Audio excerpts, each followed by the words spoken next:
Good morning to all of you. मैं doctor Vikas Nautiyal, associate professor history, government of Rajasthan. Gyan Sudha channel में आप सबका हार्दिक अभिनंदन है।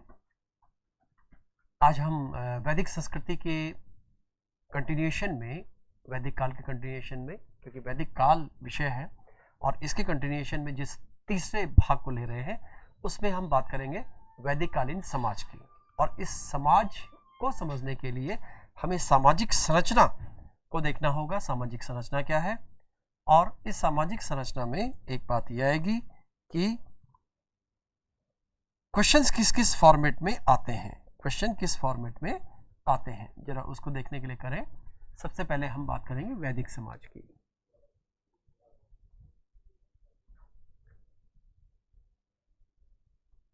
वैदिक कालीन समाज कैसे पढ़ें, कैसे समझें समाज को। वैदिक शब्द के बारे में हम पहले कर चुके हैं, पहले पढ़ चुके हैं, पहले समझ चुके हैं, लेकिन समाज क्या होता है पहले हमको इस बात को समझना है। मोटे तौर पर जब हम आज के युग की बात करते हैं तो जो समाज की व्याख्या है, समाज को समझने का मुख्य कार्य सोशल साइंस के अंतर्गत सोशियोलॉजी के द्वारा किया जाता है। और सोशियोलॉजिकली जब हम समाज को लेते हैं तो that is web of social relationship. समाज क्या है? सामाजिक संबंधों का एक संजाल है। समाज क्या है? सामाजिक संबंधों का एक संजाल है, नेटवर्क ऑफ सोशल रिलेशनशिप। तो ये सोशल रिलेशनशिप क्या होती है, ये किस तरह से डेवलप हुई, और इसमें क्वेश्चन का फॉर्मेट क्या बनता है। कई बार तो सामाजिक संस्थाओं के रूप में क्वेश्चन को पूछा जाता है, सोशल इंस्टीट्यूशंस क्या है। कई बार क्वेश्चन इस रूप में आता है कि सामाजिक संरचना क्या हुई, एक सामाजिक संस्था के रूप में। संस्था, ये यूपीएससी में शब्दों पे ध्यान देने की सबसे ज्यादा जरूरत होती है कि शब्द क्या पूछे जा रहे हैं, क्योंकि हमारी अगर शब्दों पर पकड़ नहीं है, भाषा पर पकड़ नहीं है, तो हम उस विषय को न समझ सकते न समझा सकते। तो इस संस्था शब्द आया यानी इंस्टीट्यूशन, और सेकंड पार्ट आया संरचना। इस रूप में भी क्वेश्चन को पूछा जाता है, संरचना। सोशल स्ट्रक्चर क्या था।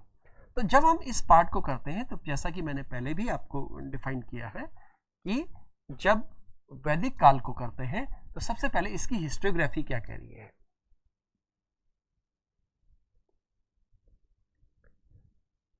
यानी किन स्रोतों के माध्यम से हम वैदिक कालीन समाज को पढ़ते और समझते हैं। मूल स्रोत हमारे पास वही है, यानी वैदिक साहित्य और वैदिक उत्तर साहित्य हमारे पास है, खास करके वैदिक साहित्य जो हमको वैदिक समाज के बारे में बताता है।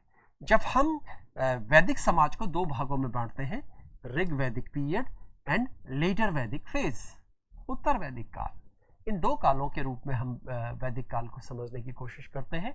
तो इसमें ये देखने की कोशिश करें कि समाज था क्या, किस रूप में था। तो मोटे तौर पर परंपरागत रूप से हम वैदिक कालीन समाज को इस रूप में देखते रहे हैं कि ऋग्वैदिक काल में जो समाज का ढांचा था वो कबालीय था, कबीला, ट्राइबल स्ट्रक्चर, ट्राइबल स्ट्रक्चर था। ट्राइबल स्ट्रक्चर का मतलब ये होता है जब समाज में किसी प्रकार की असमानता नहीं थी।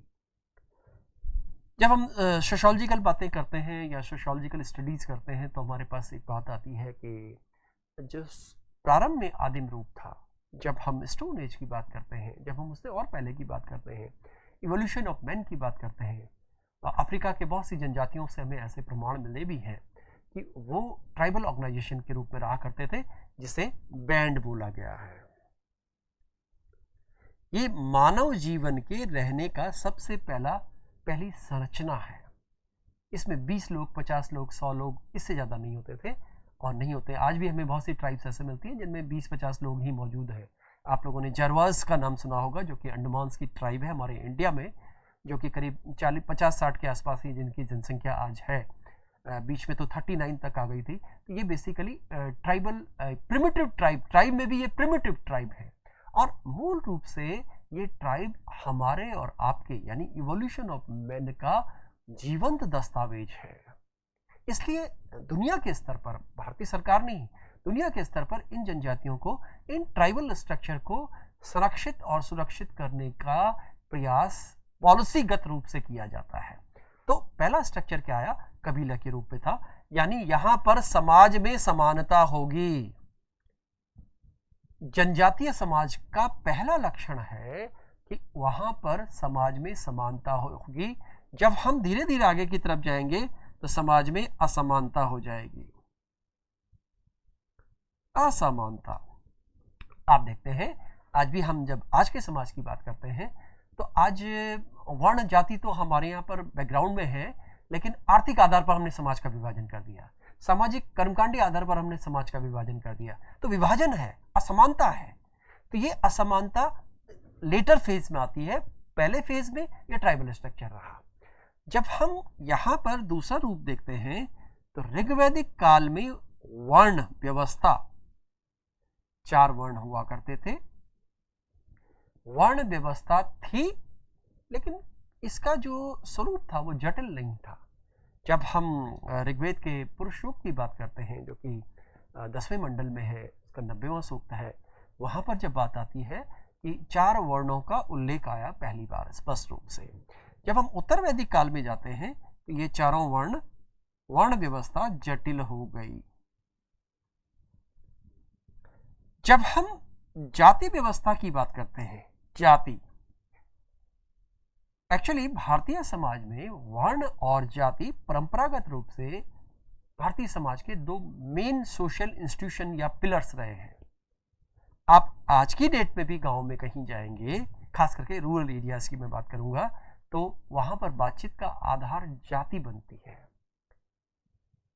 पिछले कुछ दशकों में राजनीतिक चेतना जो डेवलप हुई है, ये एक विशेषता है भारतीय समाज की कि वो राजनीतिक चेतना भी जातिगत रूप से आगे बढ़ी है।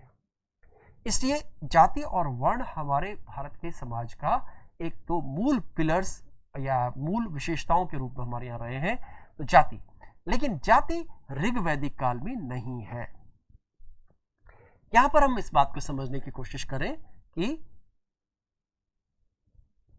जाति होती क्या है, जाति होती क्या है। तो जाति को अलग अलग सोशियोलॉजिस्ट ने या हिस्टोरियंस ने या स्कॉलर्स ने इसको इस रूप में डिफाइन किया है। एक जो सर्वमान्य रूप आता है कि structurally and functionally caste system is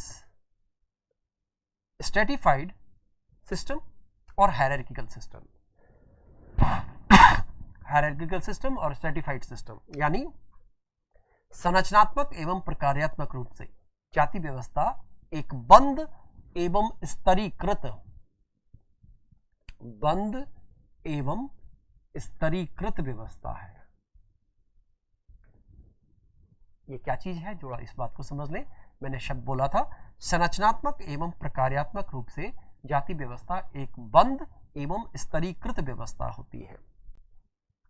ग्रामीण एरियाज में हम देखते हैं या इन ग्रंथों में हम देखते हैं कि अक्सर आप देखेंगे कि एक जाति दूसरी जाति के लिए बोलती है कि ये हमसे ऊपर है, ये हमसे नीचे है, यानी स्ट्रेटिफिकेशन है। ये जो समाज के इस पायदान पर है और ये समाज के इस पायदान पर है, ये अपने को कह रहा है कि मैं उच्च हूं, और ये जो समाज के इस पायदान पर है इसके लिए कहा जा रहा है कि ये निम्न है। इस आधार पर आपने देखा होगा कि हमारे पास उच्च जातियां, निम्न जातियां, इस तरह के कंसेप्ट आते हैं। तो जो जाति व्यवस्था है, जाति व्यवस्था अपने आप में बहुत सी विशेषताओं को साथ में लेकर चलती है। जैसे जाति, हर जाति के खान पान के निश्चित नियम होते हैं। नंबर 2, हर जाति के अंतर्गत कुछ पेशेगत नियम होते हैं। इस जाति के लोग ये काम करेंगे, इस जाति के लोग ये काम करेंगे। तो पेशागत जो समानता है वो हर जाति में अलग अलग रूपों में मिलती है। तो खान पान के नियम हो गए, पेशेगत नियम हो गए, विवाह संबंधी नियम हो गए, जाति के भीतर ही विवाह किया जाएगा। तो ये जो चीजें हैं, ये कुछ भी बात हमें ऋग्वैदिक काल में नहीं मिलती, जबकि उत्तर वैदिक काल में जाति अपने आप में सामने आती है और समाज में स्तरीकरण शुरू हो गया, समाज में विभाजन शुरू हो गया। यही बात मैं आपसे पहले कह रहा था कि जब हम पुरुष युग की बात करते हैं तो पुरुष युग में समाज में जटिलता बढ़ने के संकेत मिलते हैं। हालांकि कहा उसमें यह गया है, जिसकी चर्चा मैं आगे करूंगा, कि एक विराट पुरुष के मुख से ब्राह्मणों की उत्पत्ति हुई, भुजाओं से क्षत्रिय की उत्पत्ति हुई, गांव से वैश्य की उत्पत्ति हुई और पैरों से शूद्र की उत्पत्ति हुई। यानी कि एक विराट पुरुष की कल्पना की गई है और उस विराट पुरुष के शरीर के विविध भागों से हम समाज के ये जो 4 लोग हैं, 4 वर्ग हैं या 4 वर्ण हैं, वर्ग शब्द नहीं था, वर्ग शब्द तो आज का मॉडर्न वर्ड का शब्द है, मॉडर्निटी का शब्द है, जिसमें हम क्लास शब्द का इस्तेमाल करते हैं। तो वो क्लास नहीं बल्कि कास्ट हुआ करता था। इस तरह से जाति व्यवस्था जटिल, सरल से जटिल हो गई, बल्कि यूं भी ना कहे, यहां तो जाति व्यवस्था थी नहीं और यहां जाति व्यवस्था अत्यंत जटिल रूप में मिलती है। यही कारण था कि यहां पर संकर जातियों का उल्लेख भी आता है, खास करके लास्ट में। संकर जातियां, हाइब्रिड जातियां, ये क्या और कैसे बनती हैं, थोड़ा सा इस बात को भी समझ लें। एक्चुअली अभी मैंने पीछे सामाजिक संस्थाओं का उल्लेख किया था, तो समाज में सबसे इंपॉर्टेंट चीज है व्यक्ति। व्यक्ति सबसे पहली बात, समाज की मूल इकाई होगा व्यक्ति, ए पर्सन, आप, मैं, कोई भी, और इस पर्सन का एक परिवार होगा। परिवार उसके सराउंडिंग है। ये परिवार बना कैसे, इस बात को भी समझे। परिवार बना विवाह के माध्यम से।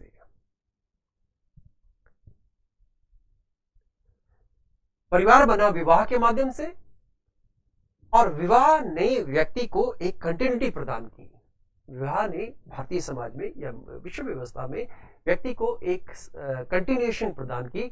इसके द्वारा व्यक्ति आगे बढ़ता गया, उसकी संतति आगे बढ़ती चली गई।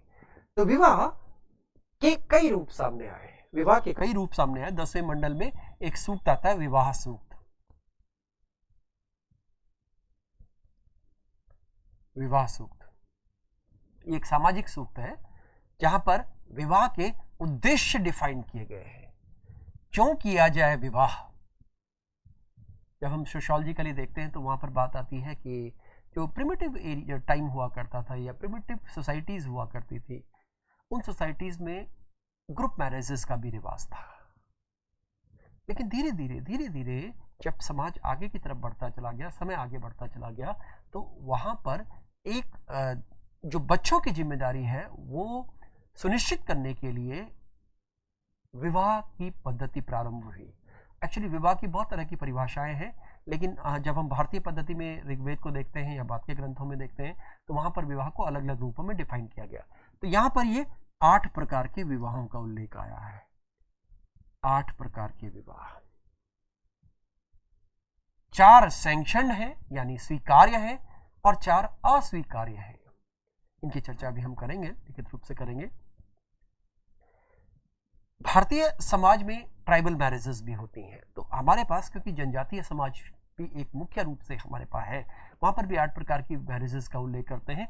और भारतीय समाज में जब हम सनातन पद्धति की बात करते हैं तो यहाँ विवाह एक ऐसा पवित्र बंधन माना गया जिसको तोड़ा नहीं जा सकता। इसलिए प्रारंभिक काल में जब हम ऋग्वैदिक पीरियड को पढ़ते हैं तो वहां पर तलाक का उल्लेख नहीं है, कंसेप्ट नहीं है, क्योंकि ये मान लिया गया कि व्यक्ति का जो संबंध है वो ऊपर तय होता है। इसलिए 8 प्रकार के विवाहों की जो चर्चा थी, विवाह पर क्वेश्चन जरूर बनता है। तो विवाह से परिवार बना और परिवार से समाज बना। परिवार से यूं कह लीजिए यहां कुल बना और कुल से जन बना।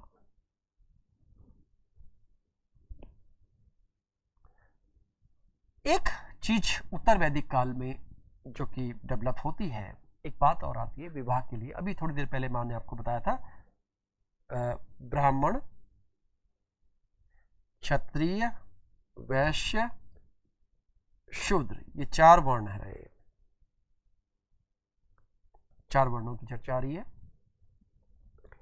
इन चारों वर्णों में स्त्री और पुरुष के बीच अगर विवाह की बात आ रही है, अगर कोई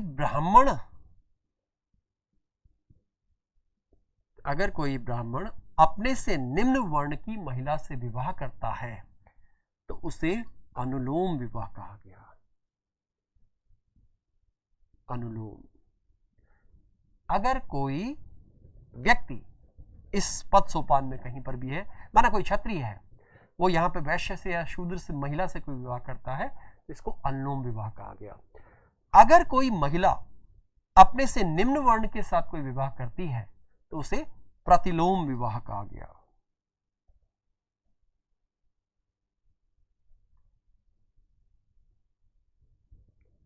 अभी मैंने जो संकर जातियां बताई थी, वो संकर जातियां प्रतिलोम विवाह भी इसके लिए एक बड़े कारक हुआ करते थे। तो अनुलोम प्रतिलोम विवाह, वैसे तो जब हम जनजातीय कंसेप्ट की बात करते हैं तो एक लेवरेट और सोरोरेट शब्द भी आता है। लेवरेट यानी कि जीजासाली विवाह और देवर भावी विवाह, ये आज भी हमारे समाज में किसी न किसी रूप में हमको देखने को मिलता है। खास करके हम रूरल सोसाइटी में या ट्राइबल सोसाइटी में इस तरह की स्थितियों को देख सकते हैं। देवर भावी विवाह या जीजासाली विवाह, इस तरह के, जैसे जिसको हम नाता भी अपने यहाँ पे कहते हैं, ये इस तरह के विवाह का उल्लेख आता है। तो एक शब्द और उल्लेख मिलता है जिसके लिए हम कहते हैं नियोग। अब ये नियोग क्या है, थोड़ा इस बात को भी समझ लें, इस बात की इंटरप्रिटेशन ठीक से होना जरूरी है। मैंने आपको बताया था कि जब विवाह की बात आई तो विवाह का एक उद्देश्य सुनिश्चित किया गया। उसमें सबसे पहला उद्देश्य ये आया कि अपने समान संतति को पैदा करना। अपने समान, हर जीव, जब हम लाइफ साइंस की बात करते हैं, जीव विज्ञान की बात करते हैं, विज्ञान की बात करते हैं, तो हर जीव की ये प्रकृति होती है, उसका नेचर होता है कि वो अपने समान जीव को पैदा करने की ताकत रखता है या वो रखना चाहता है। तो ये जीव, ये मानव भी ऐसा करना चाहता है, ऐसा करेगा। अब सवाल यह है कि इसको एक उद्देश्य बना दिया गया। जब उद्देश्य बना दिया गया, अब माना कोई स्त्री है, कोई महिला है, उसके पति की मृत्यु हो गई, तो संतान प्राप्ति के लिए जो वैकल्पिक व्यवस्था की जाएगी, this is alternative arrangement, this is not a type of marriage. ये मैरिज नहीं है, विवाह नहीं है, ये ऑफिशियली विवाह नहीं है, बल्कि ये संतान प्राप्ति के लिए की गई एक वैकल्पिक व्यवस्था है, क्योंकि इसमें जिसके माध्यम से होगा उसको सामान्य रूप से वैसी जिम्मेदारी नहीं मिलेंगी जैसे एक पिता को ट्रेडिशनल समाज में मिला करती थी। वैसे हम जब महाभारत की बात करते हैं तो वहां पर कई जगह नियोग का उल्लेख आता है। पूरे जैसे हम धृतराष्ट्र की बात करें, विदुर की बात करें, पांडु की बात करें, वो नियोग के माध्यम से ही हुए थे बच्चे। तो इस तरह से हम ये पूरी परिपाटी को देखते हैं। तो ये पूरी परिपाटी उत्तर वैदिक काल में आकर भी जटिल होती है। उत्तर वैदिक काल में भी आकर के जटिल होती है। और एक बात और आती है कि जब हम जाति व्यवस्था की बात करते हैं या जब सामाजिक एक ढांचे की बात करते हैं,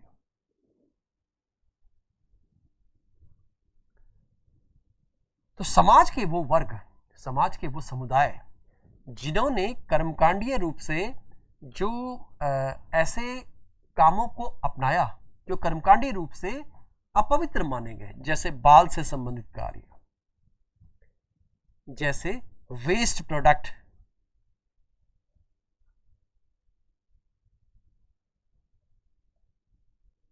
तो समाज के वो लोग जिन लोगों ने उन कार्यों को अपनाया जो बाल से रिलेटेड है या मलमूत्र से संबंधित काम करने वाले हैं, उन्हें समाज की इस हायरार्की में, इस पद सोपान में निम्न स्थान मिला, लोअर पोजीशन।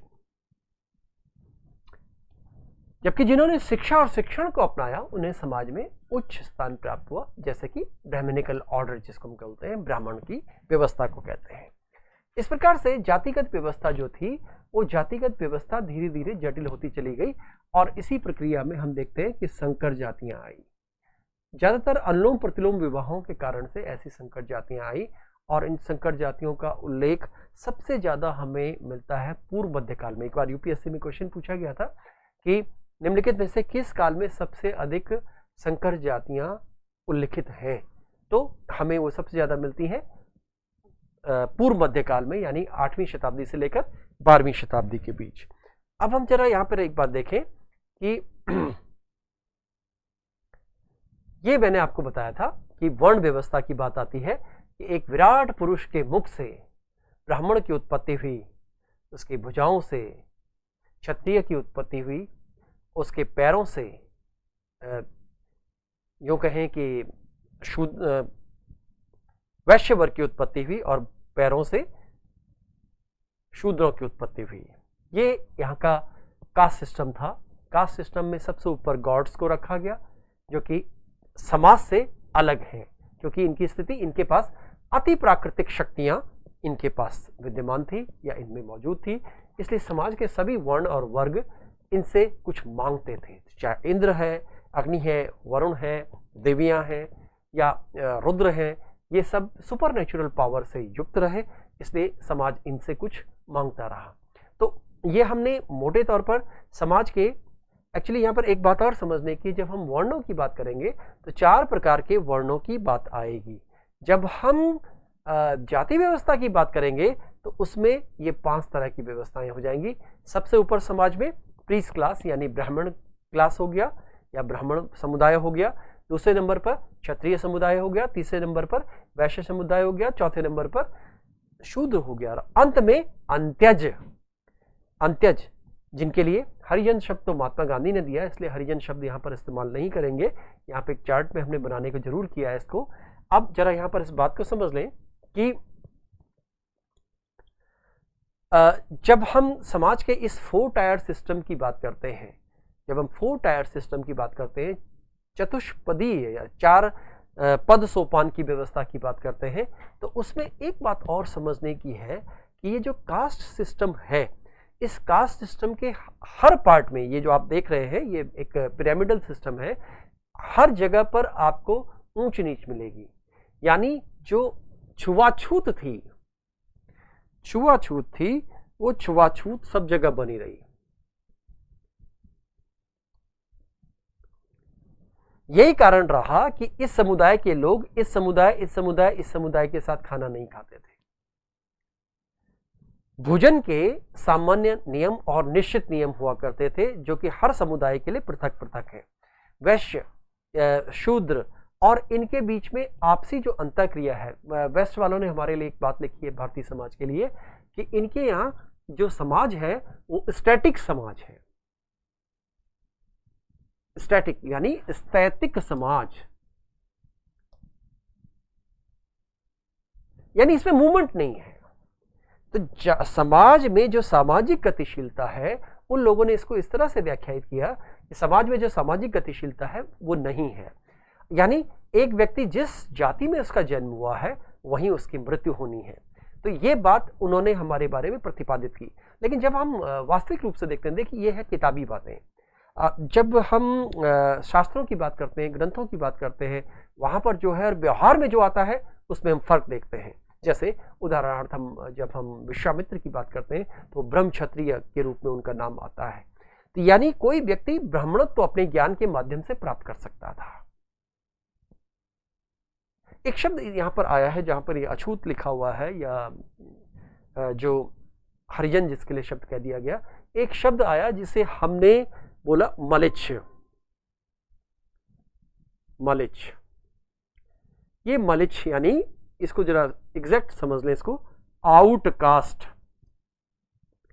एक्चुअली आप देखेंगे ये एक रिमार्केबल बात है कि जो विदेशी भारत में आए, जैसे ग्रीक्स आए या बाद में कुछ और लोग आए, उन सब के लिए मलेच्छ शब्द लिखा हुआ था। मलेच्छ का मतलब मोटे तौर पर तो ये कह दिया जाता है, लोगों ने सामान्य इंटरप्रिटेशन इसकी ये की है कि जो लोग सैनिटेशन जिनके पास नहीं था या जिनके पास स्वच्छता नहीं थी, जो समाज के निचले पायदान पे थे, इन लोगों को मलिच्छ कह दिया गया। लेकिन ऐसा केवल नहीं है, बेसिकली जो वो लोग जो जाति व्यवस्था और वर्ण व्यवस्था से बाहर थे उन्हें मलिच्छ कहा गया। अगर ऐसा नहीं होता तो जो ग्रीक्स थे, ग्रीक जो कुषाण थे, उन्हें क्यों कह दिया गया? तो जो इस व्यवस्था से बाहर के लोग थे उन्हें क्या कह दिया गया? उन्हें मलिच्छ कहा गया, आउटकास्ट कहा गया। अब इसी बात को हम आगे लेते हैं कि ये आप देख रहे हैं कि किस तरह से ब्राह्मण, क्षत्रिय, वैश्य, शूद्र और लोअर कास्ट या अछूत, ये वही बात है जिस बात को मैंने चर्चा की थी कि ऋग्वैदिक काल में क्या किस तरह से महिलाओं की स्थिति थी या समाज की स्थिति थी, समाज के सभी लोगों की किस तरह से स्टेटस था। जैसे यहाँ पे लिखा है कि चाइल्ड मैरिज नहीं थी, बाल विवाह का उल्लेख ऋग्वेद में नहीं है, लेकिन उत्तर वैदिक काल तक आते आते चाइल्ड मैरिज का उल्लेख पाते हैं। और जब धीरे धीरे विदेशी आक्रमण होने लगे तो वहाँ पर बाल विवाह होने लगे। जब कभी भी बाल विवाह होंगे तो उसका सीधा असर सबसे पहले शिक्षा पर पड़ेगा। शिक्षा पर पड़ेगा तो धीरे धीरे महिलाओं की शिक्षा भी कम हुई। जबकि हम ऋग्वैदिक काल में देखते हैं कि बहुत सी महिलाओं का उल्लेख मिलता है, चाहे अपाला है, घोषा है, विश्वारा है, इन सब महिलाओं का उल्लेख मिलता है कि उन्होंने क्या बनाया, उन्होंने बहुत से सूक्तों का सृजन किया। तो विडो रीमैरिज वाज अलाउड, विधवा पुनर्विवाह हो सकता था। आपको याद होगा विद्यासागर ने विधवा पुनर्विवाह के लिए पूरा एक कानून बनाने का प्रयास किया, उसके लिए पूरा उन्होंने कानून स्थापित किया। हालांकि ब्रिटिश सरकार का, कंपनी सरकार का प्रयास था ये।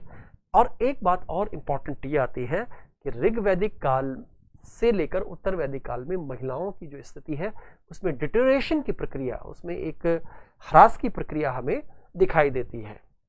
तो ये कई तरह की स्थितियां हमारे यहाँ पर आती है। एक क्वेश्चन यहाँ पर हम लोग देख सकते हैं, उस क्वेश्चन की चर्चा हम यहाँ देखें तो ज़्यादा ठीक रहेगा, तब समझ में बात आएगी।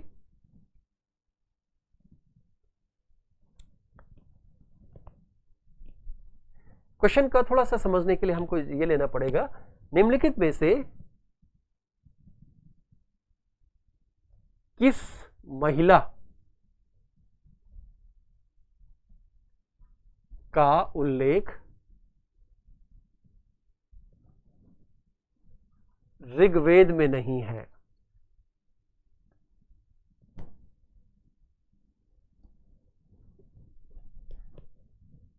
अपाला,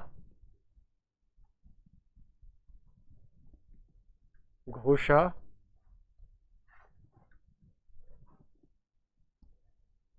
गार्गी, विश्वारा। अब जरा क्वेश्चन को देखिएगा, और ये क्वेश्चन बड़ा इंपॉर्टेंट क्वेश्चन के रूप में आता है। किस महिला का उल्लेख ऋग्वेद में नहीं मिलता है? अपाला, घोषा, गार्गी, विश्वारा। तो अपाला, घोषा, विश्वारा का उल्लेख है, यानी 1, 2, 4 तो सही है, ये ऋग्वेद में मिलते हैं, लेकिन गार्गी का उल्लेख नहीं है। ये उत्तर वैदिक काल में है। एक बड़ा फेमस संवाद आता है जिसे याज्ञवल्क गार्गी संवाद बोला गया है। ये बृहदारण्यक उपनिषद की एक व्यापक कथा है। इस कथा के माध्यम से दर्शन का, चिंतन का की जो व्याख्या है वो व्याख्या की गई है। और उसमें जो गार्गी है, एक बार क्वेश्चन ये भी पूछा गया था कि गार्गी कहाँ की रहने वाली थी। मूल रूप से गार्गी मिथिलांचल की थी। एक बार यूजीसी नेट पे क्वेश्चन आया था, गार्गी कहाँ की थी? मिथिलांचल। तो यहां पर आंसर हो जाएगा गार्गी। अगर माना ठीक इसका आ जाएगा, किस महिला के जगह किन महिलाओं का उल्लेख ऋग्वेद में है, उस केस में आ जाएगा आंसर 1, 2, 4 सही है। इस तरह से हम क्वेश्चंस फॉर्मेट अगर देखते हैं तो क्वेश्चन फॉर्मेट हमें इस रूप में दिखाई देता है। तो यहां पर 16 संस्कारों की चर्चा आती है। हमारे पास वैदिक काल में 16 संस्कारों का उल्लेख आता है, और 16 संस्कारों के साथ साथ 4 आश्रमों की चर्चा आती है। ब्रह्मचर्य आश्रम, गृहस्थाश्रम, वानप्रस्थाश्रम, संन्यासाश्रम। भारतीय जीवन पद्धति में 25-25 साल के ब्रेकअप में, यानी इंटरवल में, हमने 4 ये आश्रम या 4 चरणों का निर्धारण किया।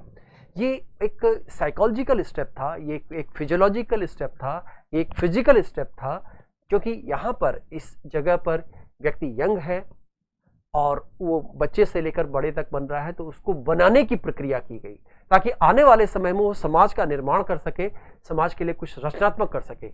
और जब वो गृहस्थाश्रम में आया तो गृहस्थाश्रम को हमारे यहाँ पर महाभारत में एक सबसे बड़ा आश्रम माना गया, क्योंकि इसे सभी आश्रमों का मूल स्रोत माना गया, क्योंकि इसी आश्रम से सब आश्रम जुड़े हुए हैं। वानप्रस्थ आश्रम में आपकी एडवाइजरी फंक्शन आ जाते हैं, और संन्यास आश्रम में now you are nameless and frameless, केवल आप ईश्वर पर चिंतन कीजिए। तो ये बात आती है संन्यास आश्रम के अंतर्गत।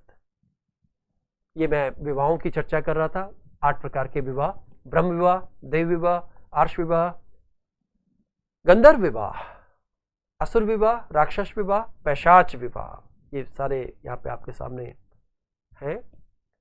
Ceremonial form, divine form, priestly form, Prajapatya, Asura, Gandharva. गंधर्व आजकल के लव मैरिज की तरह है। राक्षस विवाह और पैशाच विवाह, ये आपकी चारों मैंने अभी आपको बताए थे आश्रम पद्धति है 25-25 साल के डिफरेंस में। और आज हम यहाँ पर इतना ही करते हैं। इससे संबंधित प्रश्नों की चर्चा आप लोग अपने कमेंट बॉक्स में लिखिए, आंसर इसके दिए जाएंगे। थैंक यू, धन्यवाद।